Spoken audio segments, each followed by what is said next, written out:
السلام عليكم يوسف. وعليكم السلام. ጥያቄ ነበር መጠየቅ ይችላሉ? لا. በታክሲ ይሄን መቅረብ ደረሰብንና ከዛ መኪና አስቁመን ወዲያ ያደረግ አንደኛ ጓደኛዬ ከኛ ፈንጠረ ብሎ እስከነጫማው ሰገደና ከዛ ነው ወዱ ከረኩ ስጠይቀው ይቻላል ምናምን አለኝና እሱ እንዴት ነው ይቻላል አለ ምናምን አለ። ጫማ ንጹህ ከሆነ ትችላለህ። ይቻላል። ነብያችን ማንኛውም ጫማ ሽንት ቤት ምናምን የሚገባበት ጫማ ከሆነም لا ንጹህ መሆን አለበት። ከታች ጣሃራ መሆን አለበት። ነጃሳ ያረገ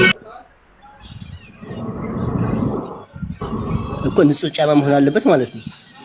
አዎ። እሺ ሁለተኛው ጥያቄ ደግሞ ስተኛ ቀንም ሆነ ማታም ቁርአን ከፍቼ ነው የምተኛው። ችግር የለውም? ችግር የለውም። ቁርአን ማዳመጥ ተኝታ በማዳመጥ አጅር አገኛለሁ ብለህ ከአላህ አስብ እና ከቻልክ እንቅልፍ ሊወስድህ ካለ ቆርጠው ቆርጠዋለሁ ብለህ አስበህ ሳታስበው ሲቀራ ቢያደር ወንጀለኛ ትሆናለህ። ኢንሻአላህ ይስተልሽ።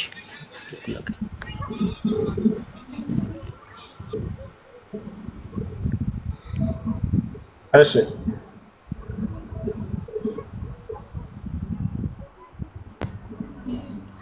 السلام عليكم ሁሱ። ሰላም አለይኩም። ወአለይኩም ሰላም ወራህመቱላህ። ጥያቄ ነበረኝ። እሺ ጥያቄ ያው በልጅነት ባለማወቅም ሆነ በልጅነት ንቅሳት ነገር ተናቅሻለሁና ሙስሊም ነኝ፣ የሙስሊም ልጅ ነኝ፣ ቁርአን ቀርቻለሁኝ፣ ግን ንቅሳት አለብኝ እጄ ላይ ማለት ነው። እና ያን ንቅሳት ውዱ በማረኩም ቁጥር ልብሴንም ባወለኩ ቁጥር በቃ ባየሁት ቁጥር እየተሳቀቅኩኝ በቃ ይሄንንም ወንጀል እና ይሄንን ኃጢአት ይዤ በቃ አላህ ይቅር ይለኛል እንዴ ያልኩ በራሴ ጋር ብዙ ጊዜ ጥያቄ እየተሟገተኩ ነው። እና እንዲሁ አሁን ወደ አንተ የመጣሁት እንዲሁ ምን መፍትሄ እኮ ከቻልክ አስጠፋው። የማይጠፋ ነው እሱ በማይጠፋ ነገር ነው ያደረኩት። በቃ ካልጠፋ ምንም የለብህም። አብሽር ተውበት አድርግ። መርሃባ ሽኩራን። ሰላም አለይኩም ውሱ። ወአለይኩም ሰላም ወራህመቱላህ። እንዴት ነህ ሀቢቢ? ሰላም ነው አልሐምዱሊላህ። አላህ ይጠብቅ። በጣም ነው የምወድህ አላህ ብዬ ወላሂ ዛሬ ተሳካልኝ። መርሐባ ውሱ። እኔ እንትን ነበር እግሬን ተሰብሬ እዚህ ኢማራት ነው ያለሁትና እሺ እና ቁጭ ብዬ ነው የምሰግደው። አሁን አንድ 15 ቀን ሆነ፣ አንድ 12 ቀን ሆነኝና ታሽጓል በጀሶ። እሺ እና እንትን ወዱ ሳረግ ያው ዝም ብዬ አበስ ነው የማደርገው። እሱ ነገር እንዴት ይታያል ብዬ እንድታብራራልኝ ፈልጌ ነው። ከዛ ደግሞ ሌላ ጥያቄ አለ ኢንሻአላህ። ትራለ ለምሻለ ድረስ ባላህ ከቻልክ ተይሞ ማድረግ እንታለ ወሃቢ ነካው በዳይ ታረይ እንግዳ ቤቴ ተይሞ ማድረግ ይችላል።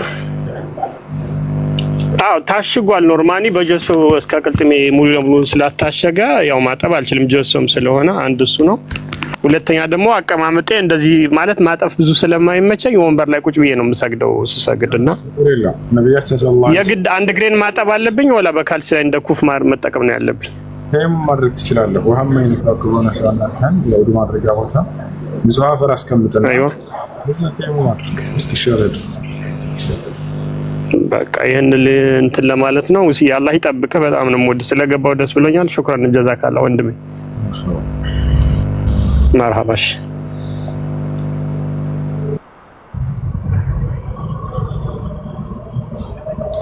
ጥያቄ አለ? ቀጥል።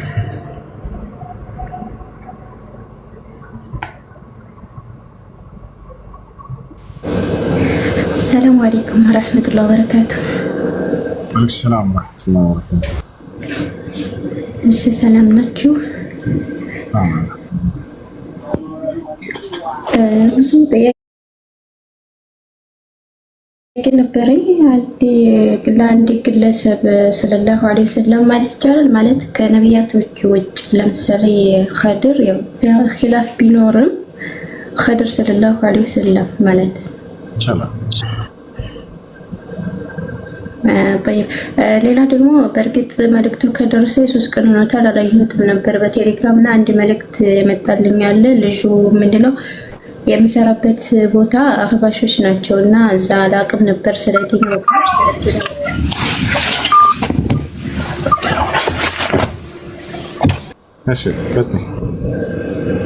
እነሱ ደግሞ አሰሪው ምናምን ሁሉም ወሃቢ ማን ነው አህባሽ ናቸውና እዛ ቦታ ላይ ብዙ ጊዜ ወሃቢ እንደዚህ ነው ወሃቢ አክፋሪ ኃይል ነው የዲን ጠላት ነው ምናምን እያሉ ይላሉና ነው ወሃቢያ ማለት እንደማን ናቸው ምናምን ስል ከሌከለ ብለው ስም ዘርዘሩልኝ። ከዛ ሳይጀምሮ እኔ ለሱና ኡስታዞች ጠላት ነበርኩና በየቦታው እየገባሁ አከፍራለሁ።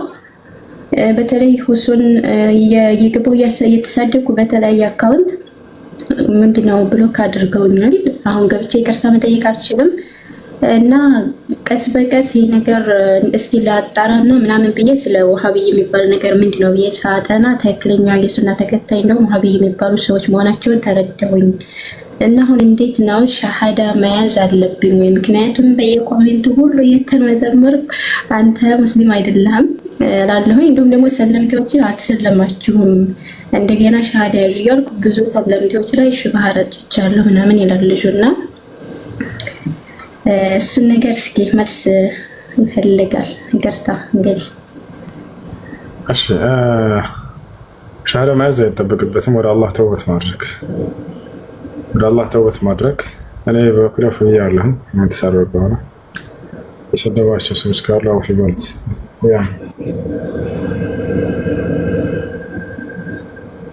مرحبا شكرا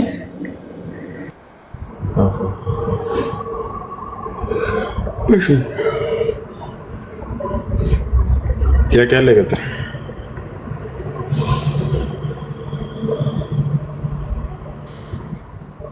السلام عليكم ورحمة الله وبركاته. عليكم السلام ورحمة الله.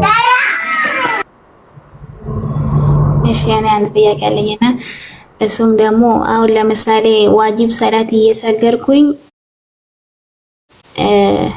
ተሽሁድ መቀመጥ ባለብኝ ሰዓት ረስቼው ብነሳ ወደ ያኔ ከቆምኩ በኋላ ግን ባስታውስ ወዳው ተመልሼ ተሽሁድ መቀመጥ አለብኝ ወይንስ ቀጥዬ መስገድ አለብኝ?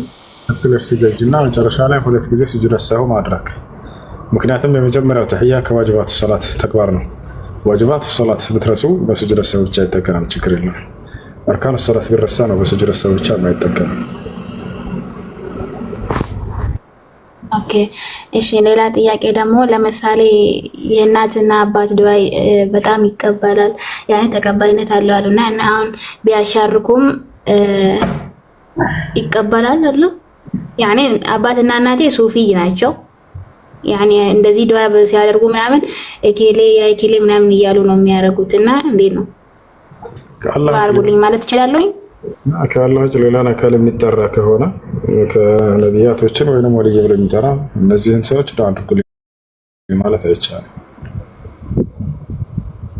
ያኔ እናትና አባትም ቢሆኑ ማለት ነው። እሺ አመሰግናለሁ። مرحبا ايش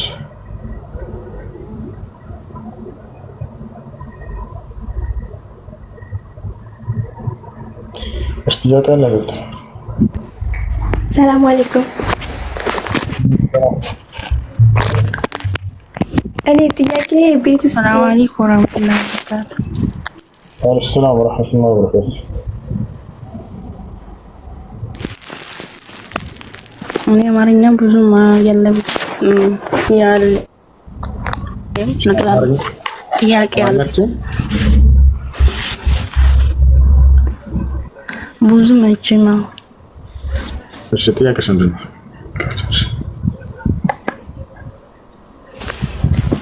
እኔ ጥያቄ ሙስሊም ነኝ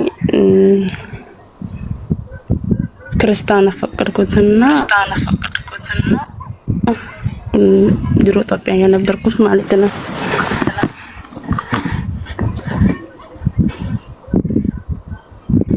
አማርኛ የኔ ገባን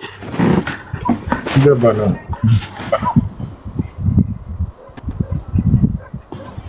ከዛ እኔ የዛን ጊዜ አባይም ማየም ማንም አላውቅም ነበር ቤተሰብ እኔ ካፈቀረሽ ወንጌል ያዝና ቃል ግቢ አለ።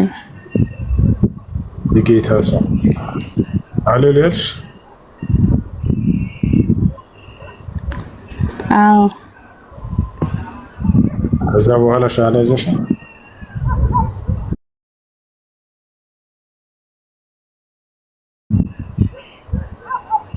አዎ። አይ ተውበት አድርገሽ ከሆነ ወደ አላህ ተመለስ ከሆነ